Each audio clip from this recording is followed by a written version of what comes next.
two. Down to one. It's Deans. Yes!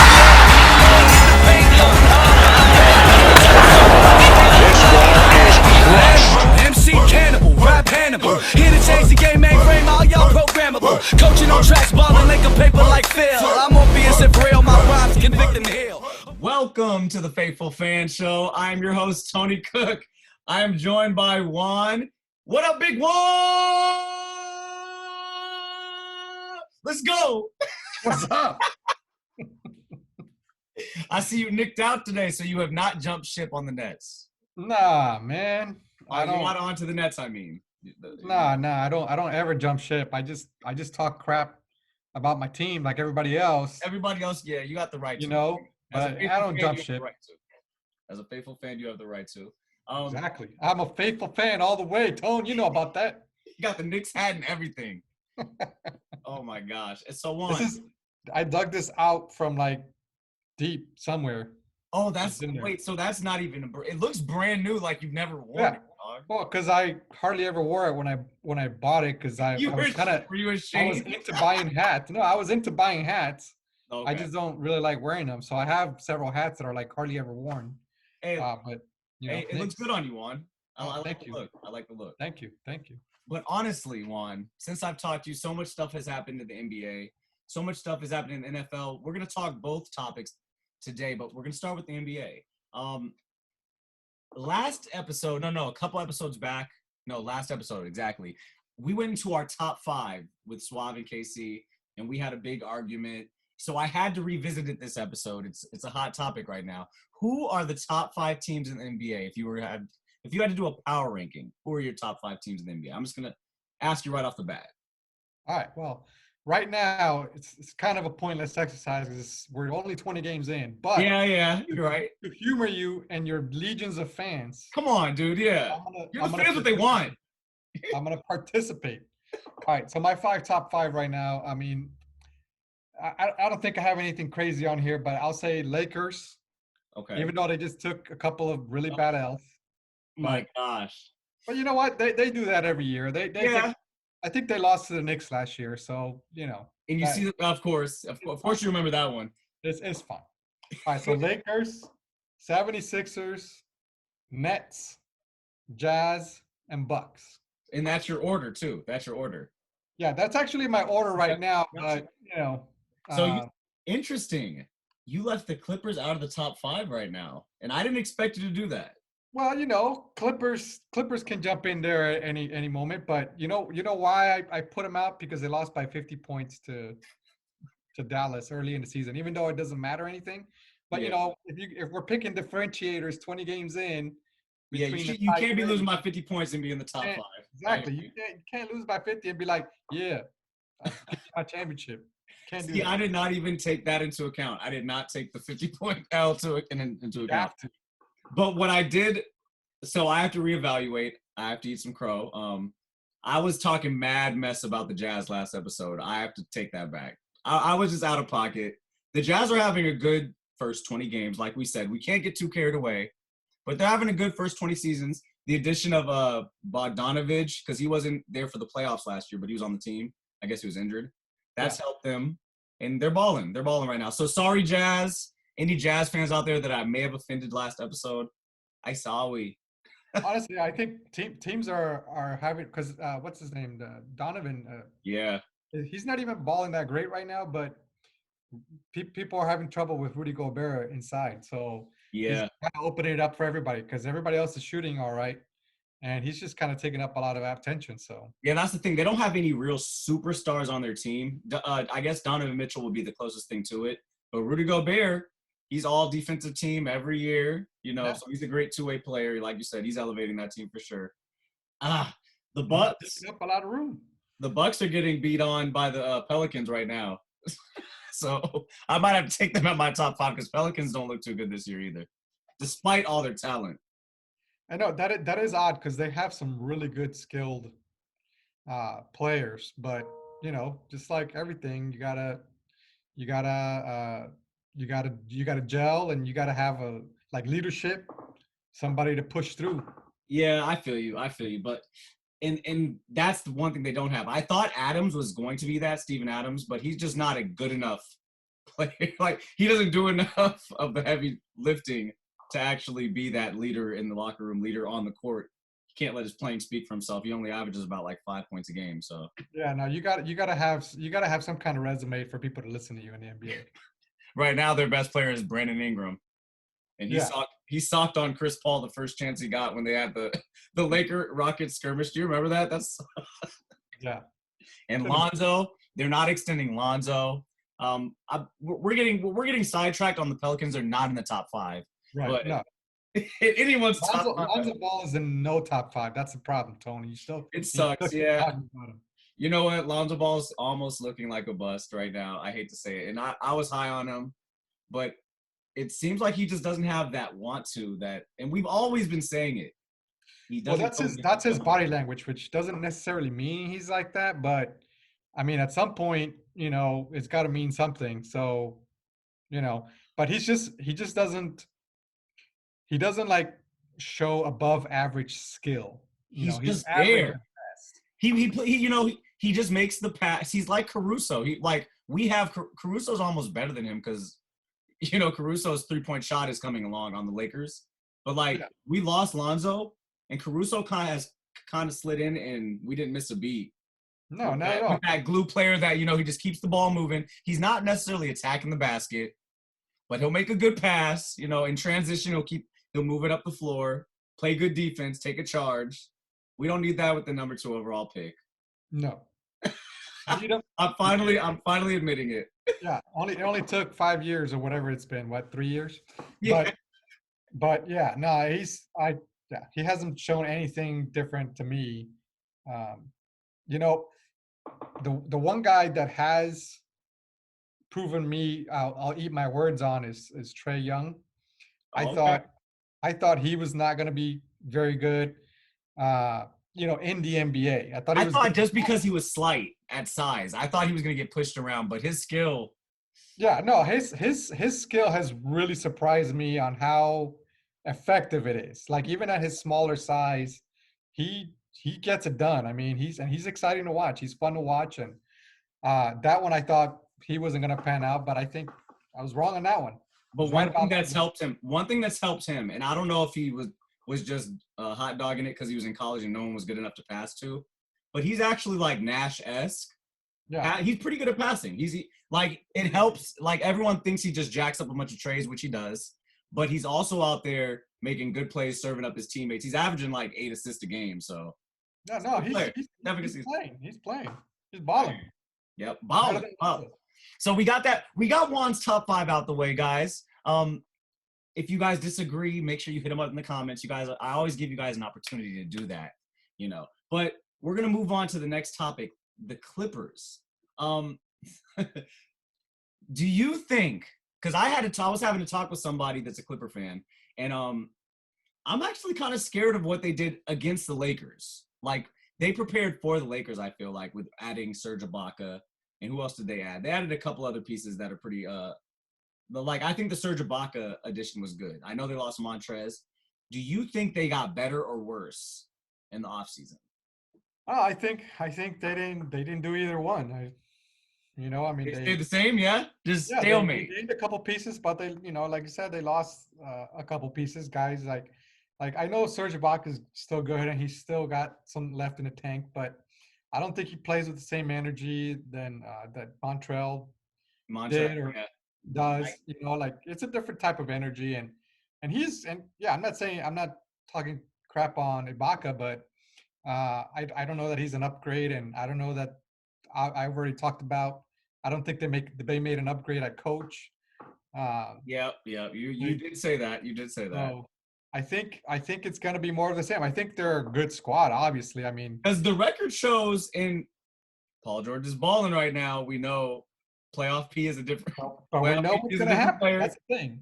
He's balling though. He's actually balling though right now. Like, he's doing a lot of the heavy lifting. Kawhi's kind of taking the back seat in the early part of the season because Kawhi's always going to have his load management going on.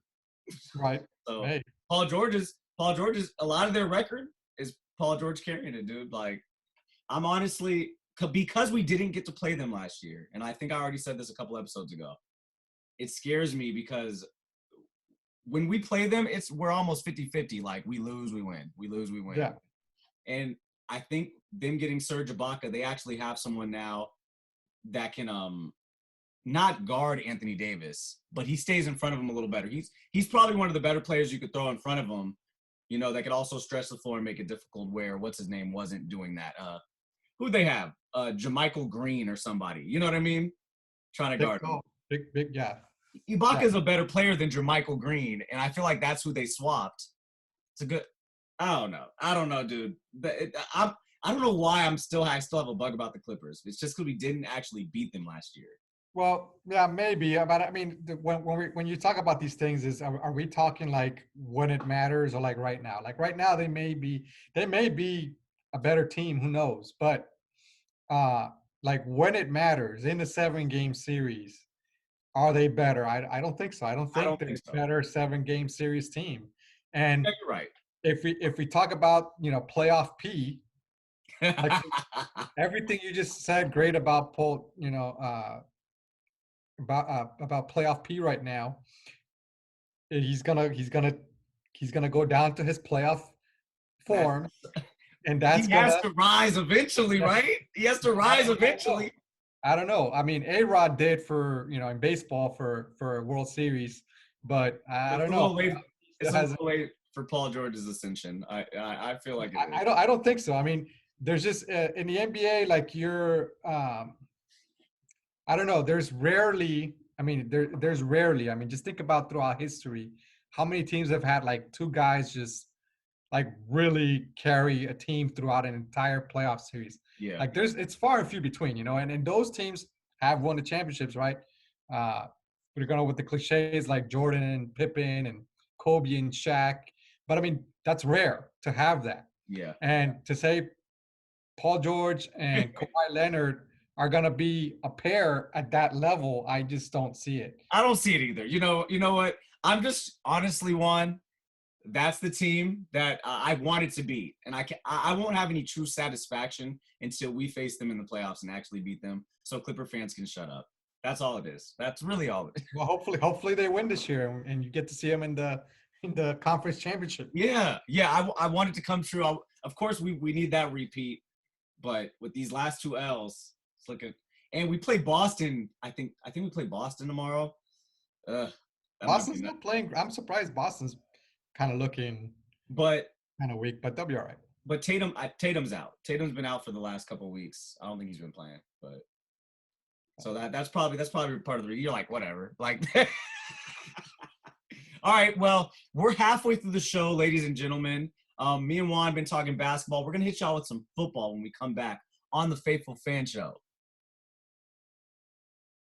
Ball, who Malika Andrews informed us just moments ago, is playing without restriction tonight, despite that ankle injury on Wednesday, and Ball buries the 3. Ball in with Ingram, Hart. You got to go there. Back in.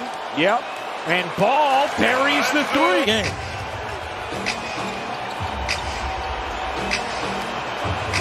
Zion, the spin and the touch. Plus the foul. Good job in keeping you out of the paint where you're not getting the opportunity to make the 3-point play. Zion back to work. If there was just one thing we need to do better right now, it's that, because of the way it's been affecting both ends of the floor. You're right. Right on it, Ryan. Can you believe this? Giannis just threw that too hard to DiVincenzo. Ball dashing ahead, bodying in. That's an amazing stat. This is the largest first half deficit Milwaukee has faced in the last 3 seasons. Pelicans. DiVincenzo can't hit from 3 to begin the second half for Milwaukee. Here's Zion kicking, Ball hitting from Adams dives for it. Shot clock fading. Ball left alone, shooting practice, you bet. Right after that twice. Yeah, and the foul was actually called on Steven Adams on the offensive end there. Oh, what a down court. All of a sudden they have the ball back. Great point. Ingram kicks, Lonzo Ball connects there for you. He's available on a night-in, night-out basis. Lonzo Ball hit on. Now, that was a big shot by Giannis because he's only shooting 29%. And he'll take 4 threes. Pelicans pushed it back to 16. The Milwaukee has punched back again. Ingram sheds his defender and hit. Get Ingram involved in the game here. On the attack, Melly banks it. Cover. Middleton too strong that time. Go. We got to go strong. Ingram all the way in for the... Giannis going to get a brief breather here from Mike Budenholzer. Ball, corner three is good. Alonzo Ball. Welcome back to the Faithful Fan Show. I'm here kicking it with Big Juan. Hey, we talking NFL now. What's up with the Jets, dude? We got a draft. I mean, we know the Super Bowl is in a week, but we got a draft too coming up. The Jets have the number 2 pick, right? Yep. Number 2. I'm hearing a bunch of rumors about Deshaun Watson and, preferred landing spots. How do you feel? What are the Jets looking at right now? They keeping Sam Darnold. What's up, Juan? My Jets insider. Well, I think they will try to get Deshaun, as they should. They should. The guy is a legit, in my opinion, a legit franchise quarterback.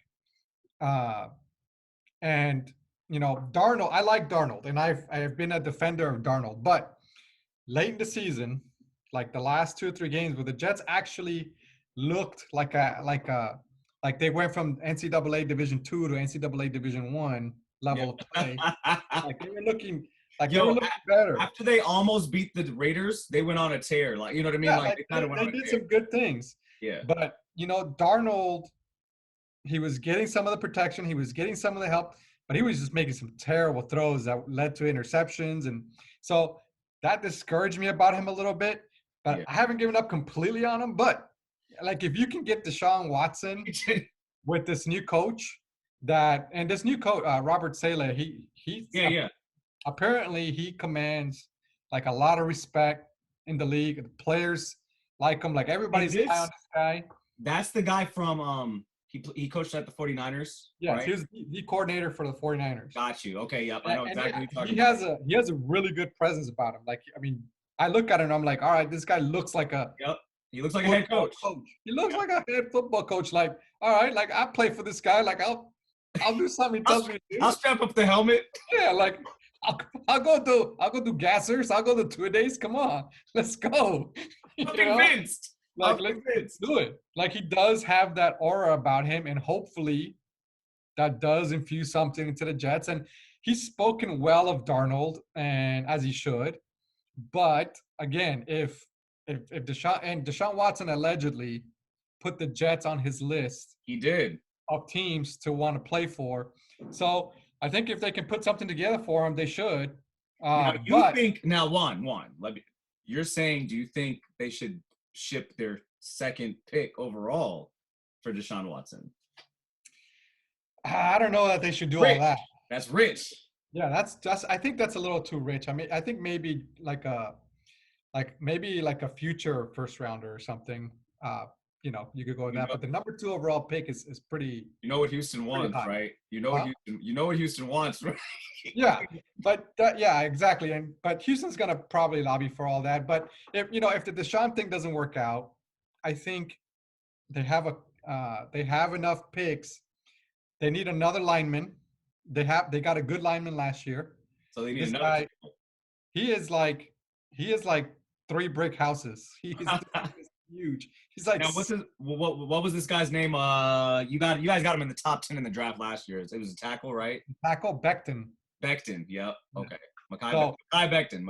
Yeah. Left tackle. I think he's like 6'9", 320. Like that's just. And he held up well this year. His side, there was no trouble on his side. He was injured a couple weeks, but overall, like he showed, he's a little raw.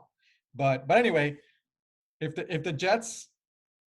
Deshaun Watson doesn't work out, I think it's worth really going after another lineman, maybe a running back. At 2? Yeah, I mean, So you're like either trade for Deshaun Watson, or you're not sold on getting a quarterback with the number 2 spot. You don't want. No. If it's not, I say, yeah, no. If you can't get Deshaun Watson, you keep Darnold, and you shore up that offensive line. okay.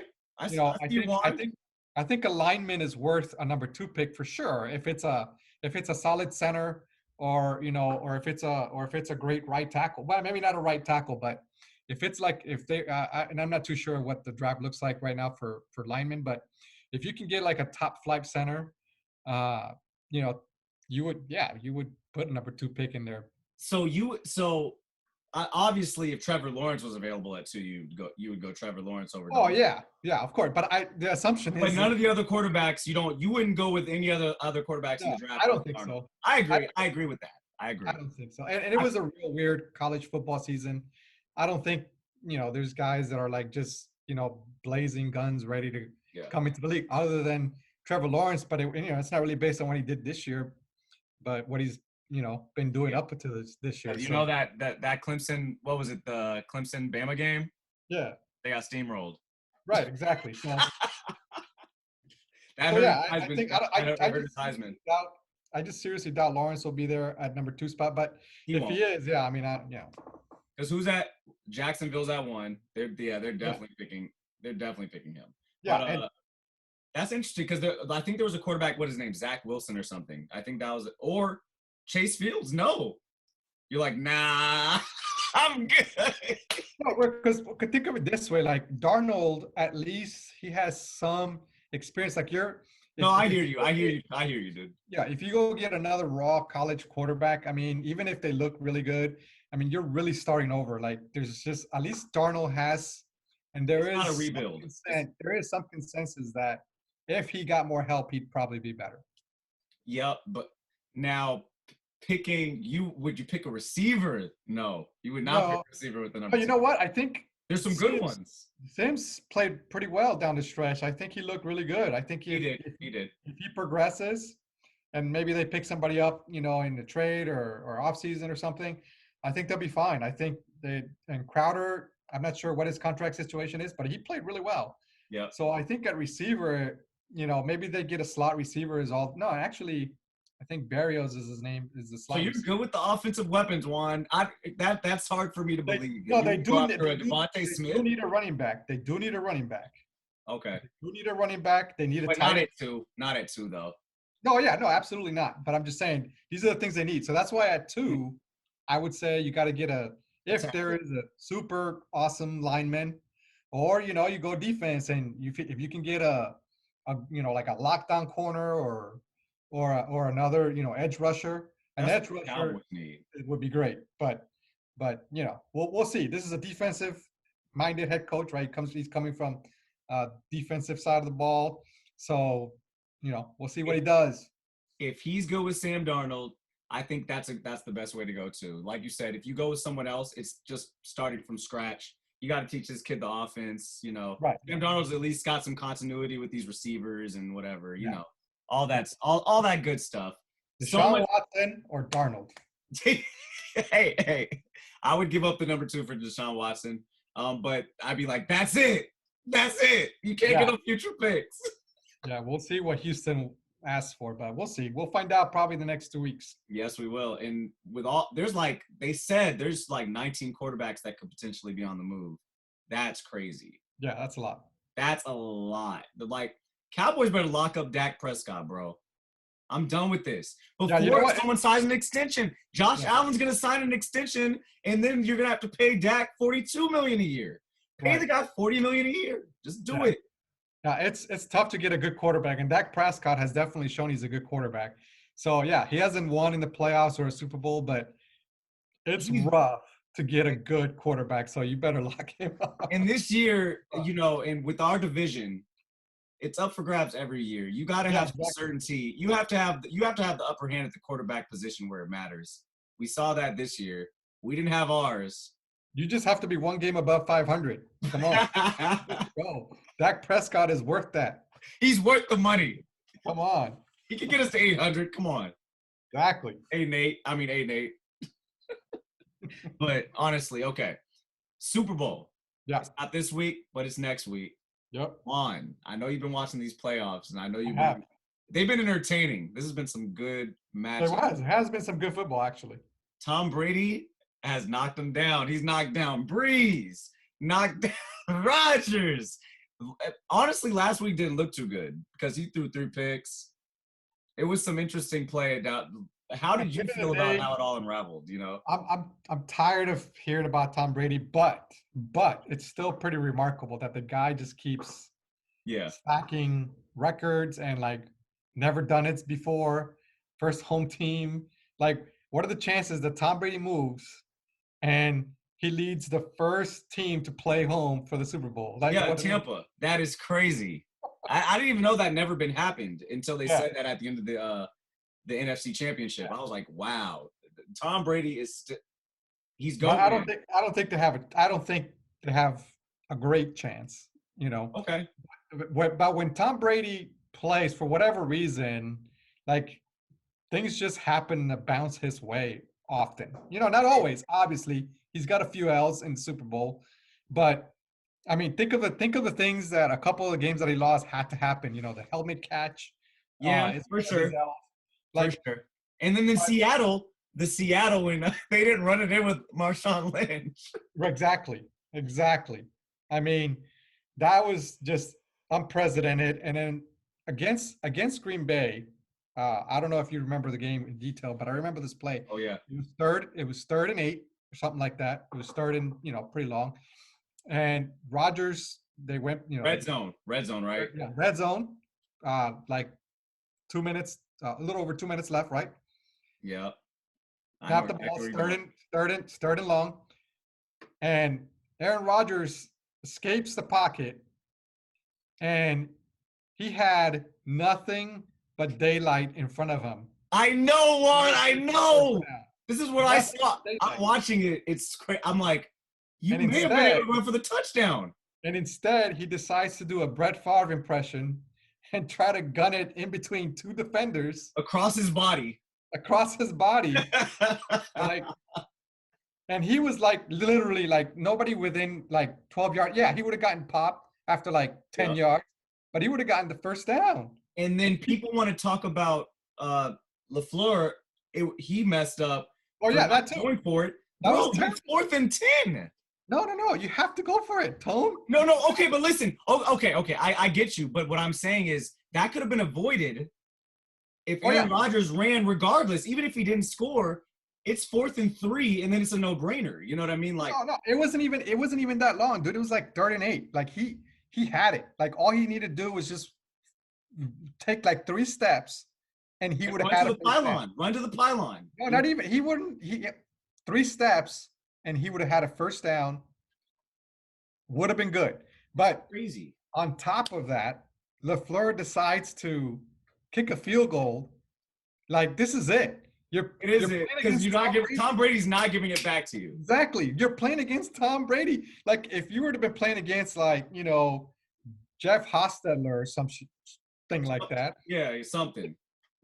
Anything but Tom Brady. But even then, I just don't see how you don't go for it there, because either way you're going on defense. Like either way, you're going on defense, and then on top of that, after they kick the field goal, you don't go onside. Like, but Juan, I don't get the game. But the game's over if it's right. Like, did he at least extended the game with the 3? You know what I mean? Because let's say they don't get it. Let's say let's say they don't get it. Let's say they don't get it. They play defense still. You're still playing for your 3 timeouts. You still play defense, and you get 1 more possession because you're down by 8 points. You can still tie. Is it the same amount of stops? So it's the same amount of stops. Yeah, it's the same amount of. That's what I'm saying. It's the same amount of stops, and you're playing defense from the red zone as opposed to from. Very true. No, very true. That's a true fact. That's facts. You're playing defense. You got him pinned back there regardless.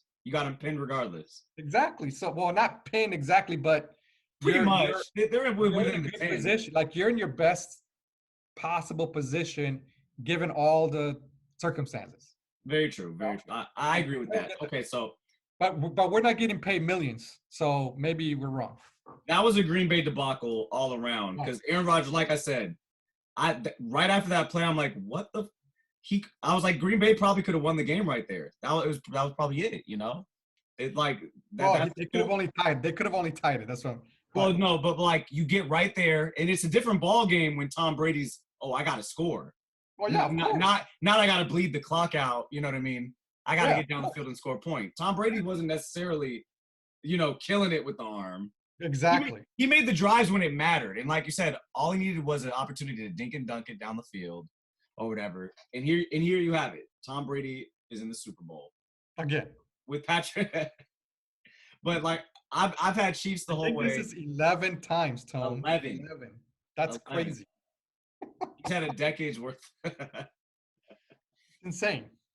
He's had a decade's worth of Super Bowl runs. Yeah. But I think they're gonna, Kansas City is more than likely not gonna give him any of those chances. No. And Patrick Mahomes, he rarely doesn't make like the best play possible. Yeah. Like, not common, which is crazy for a guy so young, so. And when he does, and when he throws an interception, his worst games, they come back and win. Like, look at his history of bad games. If he's thrown over an interception, they came back and had a miraculous. He did something even crazier to come back and win it. Right. Like the Super Bowl, like. We'll see. I'm personally done with Tom Brady. I agree. He's the GOAT. There's no. I just don't see how you would argue that he's not. Yeah. But I'm done, and let's get on the Mahomes wagon. I'm on the Mahomes wagon, but dude, I bet against him when they played the Saints. He smacked that prediction. Bet against him when they played the Packers last week. Smack those predictions. I'm so scared that he's about to prove me wrong again. I hope Mahomes gets a repeat. Hopefully not. That's so boring. Like maybe the people at the Tampa Bay Stadium will get confused because all the similar colors, and they'll just cheer for Mahomes the whole time.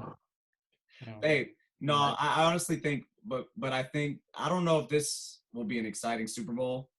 It all depends on how the Chiefs defense plays. They're opportunistic, so if they can get Tom Brady to cough the ball up once or twice, it could get ugly quick because the Chiefs, you're not really stopping the Chiefs from scoring.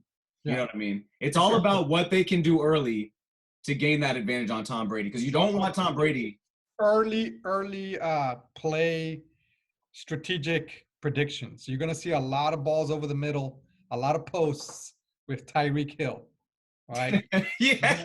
You're going to see and Kelsey. Get them the ball. Tyreek Hill and Kelsey are monsters. See, it's hard to even gauge what Mahomes is doing because he has two of the best players in the league.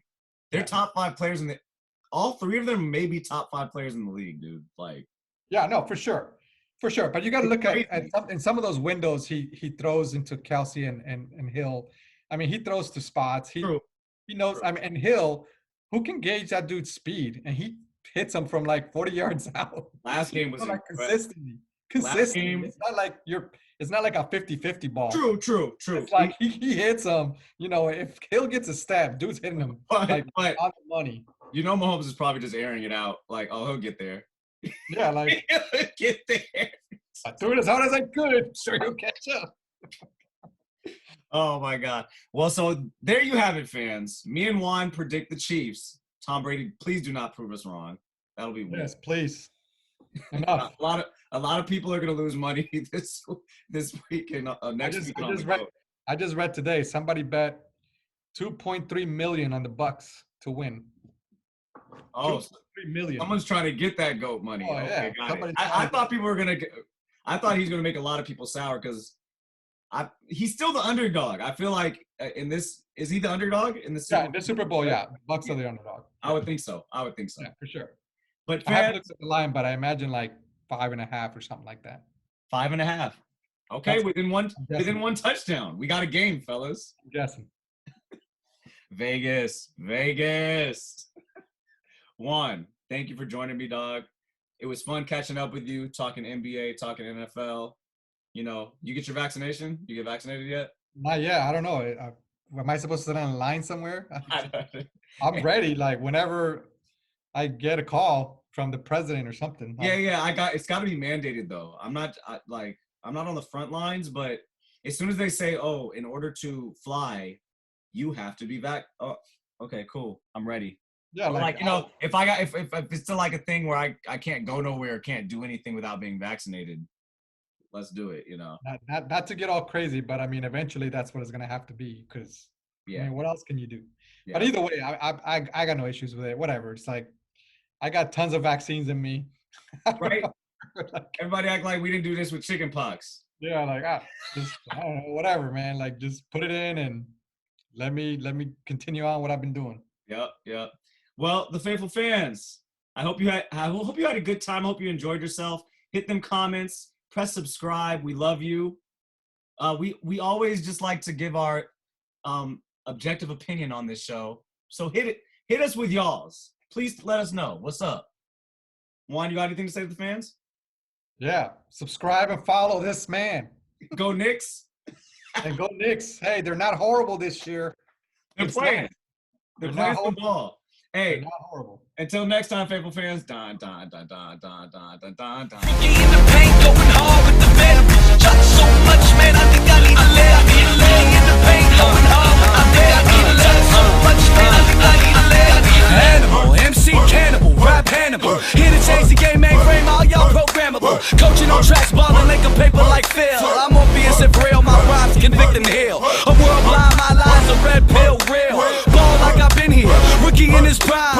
Focus like Jordan the second time. Kobe in playoff times, you know believe when I drop. Call for it, can't link up in the Blizo spit. Auto like free throws by Ito. Circle loose stroke magic. Rhymes over all y'all like Dirk for two. Rookie in the game, insane, coming for you. GGB the crew.